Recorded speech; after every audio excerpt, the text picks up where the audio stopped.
ভাপা চিকেন করতে তোমাদের কী কী লাগে সম্পূর্ণ ভিডিওটা তোমরা দেখতে থাকো। আমি ভাপা চিকেন করেছি আজকে, সম্পূর্ণ প্রেসার কুকারে দিয়েই করেছি চিকেনটা। তোমরা আমি ট্রাই করো। দেখো চিকেনের সাইজটা একটু ছোট সাইজ এনো, কেন বেশি বড় চিকেন আমার।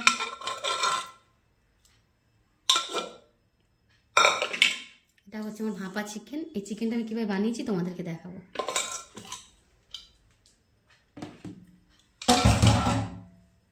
এখানে 500 গ্রাম চিকেন নিয়েছি, চিকেনটা খুব ভালো করে ধুয়ে নিয়েছি।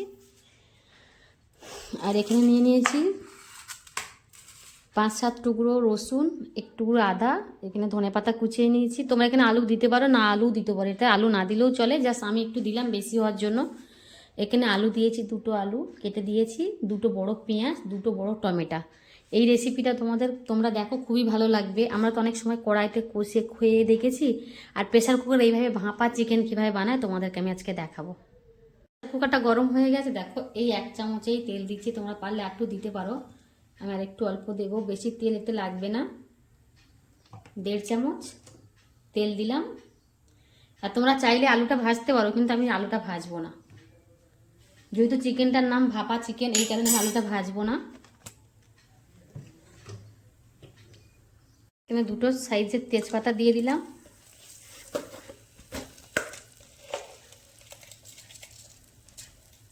একটুখানি গোটা জিরে দিলাম। গোটা জিরেটা দেওয়ার সময় গ্যাসের আঁচটা একদমই আস্তে করে রেখো, যাতে গোটা জিরেটা না পুড়ে যায়। এখানে কেটে রাখা পেঁয়াজটা দিয়ে দিচ্ছি।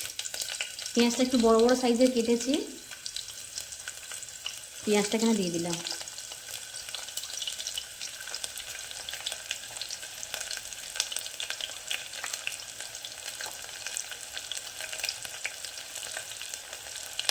পেঁয়াজটা কিন্তু খুব ভাজা হবে না, এটাতে বেশি লাগবে। রসুনটা কুচি দিয়ে দিলাম। দেখো খুব বেশি ভাজা হয়নি,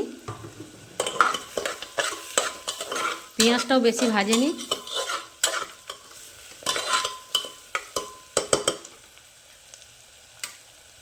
হালকা ভাজা হচ্ছে, তার মধ্যে আমি টমেটোটা দিয়ে দিচ্ছি।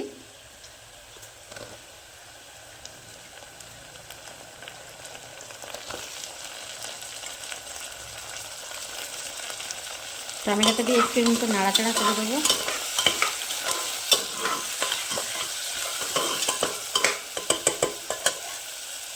আদা কুচি দিয়ে দিলাম।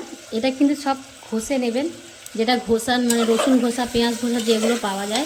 এখানে কিন্তু বাটা মশলা দিলে অতটা ভালো লাগবে না, এই জন্য সব ঘষা দিলাম। পেঁয়াজও ঘষে দিলাম, রসুনও ঘষে দিলাম, আদাও ঘষে দিলাম। দেখুন কত সুন্দর হয়েছে।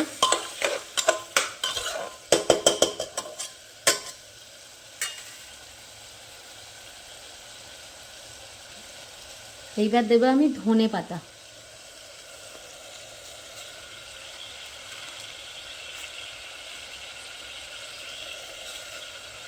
ধনে পাতাটা দিয়ে বেশ খানিকক্ষণ নাড়াচাড়া করে দেবো, যাতে ধনে পাতাটার সাথে মিশে যায়। দেখুন সব সবজিগুলো কীরকম একটু কাঁচা কাঁচা টাইপের আছে।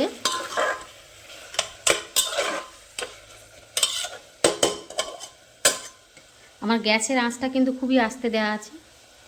এখানে আমি 500 গ্রামের এতে 1 চামচ লবণ দিচ্ছি, খুব বেশি লবণ দেবো না, কেন এটা একদমই ঝোল হবে না, ভাপা টাইপের হবে।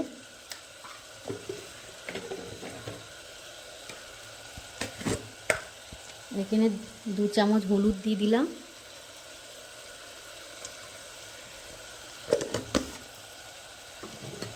ছোট চামচে 2 চামচ মতন লঙ্কার গুঁড়ো দিয়ে দিলাম।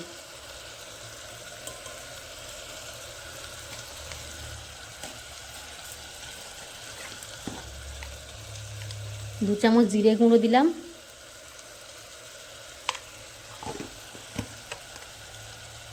দিয়ে এটাকে ভালো করে মিক্স করে নেব।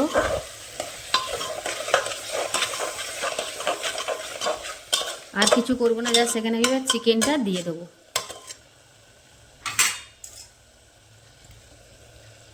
এখানে আমি চিকেনটা দিয়ে দিচ্ছি।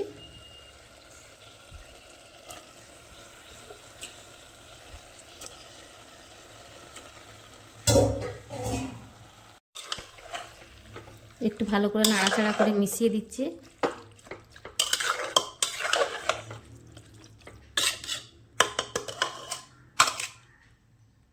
দিয়ে দেবো আলু। আলুটা তোমরা ভেজে দিতেও পারো, আমি ভাজি না।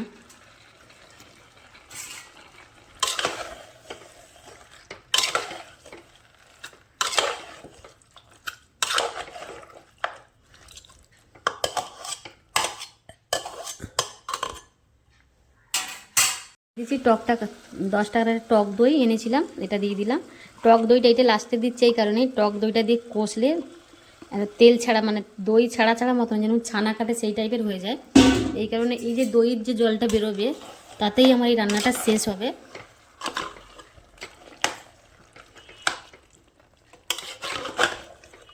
আর আমি একটুও জল এখানে ইউজ করব না।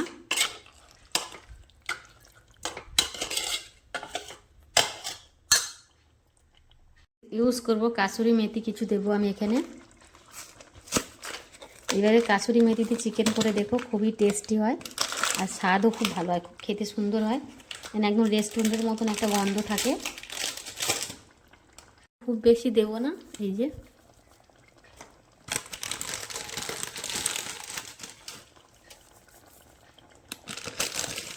এতটাই দিলাম।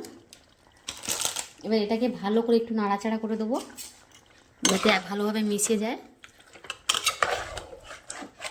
একদম রেস্টুরেন্টের মতন চিকেন হবে, গন্ধটাও খুব সুন্দর হয়।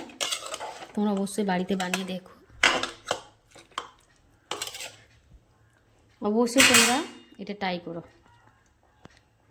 দিচ্ছি গরম মশলার গুঁড়ো, এইভাবে গন্ধটা খুব সুন্দর হয়। গরম মশলা দিয়ে প্রেসার কুকারে সিটি মারলে চিকেনটার আলাদা একটা গন্ধ হয়। আমি একটু গরম মশলা বেশি করেই দিলাম,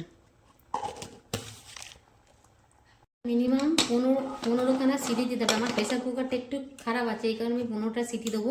তোমরা 10টা সিটি দিতে পারো, কেননা চিকেনের ভিতরে যে একটা কাঁচা, চিকেনটা তো খুব কষা হয়নি, এটা কাঁচা ভাপা চিকেন, এই কারণে যাতে চিকেনের ভিতরে মানে সব কিছু ঢোকে, এই কারণে হালকা করে ফার্স্ট বাড়িয়ে রাখবে। যখনই একটা সিটি পড়বে সেটাকে কমিয়ে দিয়ে আমি দিচ্ছি 10-12টা, তোমরা পারলে 10টাও দিতে পারো। আমি 15খানা দেবো, কারণ আমার গ্যাস প্রেসার কুকারটা অতটা ভালো নেই, এই কারণে। এখন 15টা-20টা সিটি পড়ুক, তারপর তোমাদেরকে আমি দেখাবো কী অবস্থা এটা আছে।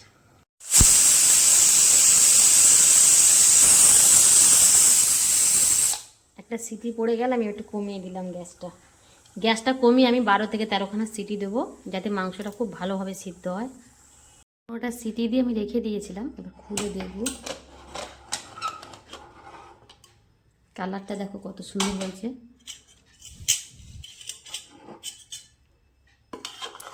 তেলও আপনার ছেড়ে দিয়েছে, আর ঝোলটাও দেখো কতটা রয়ে গেছে।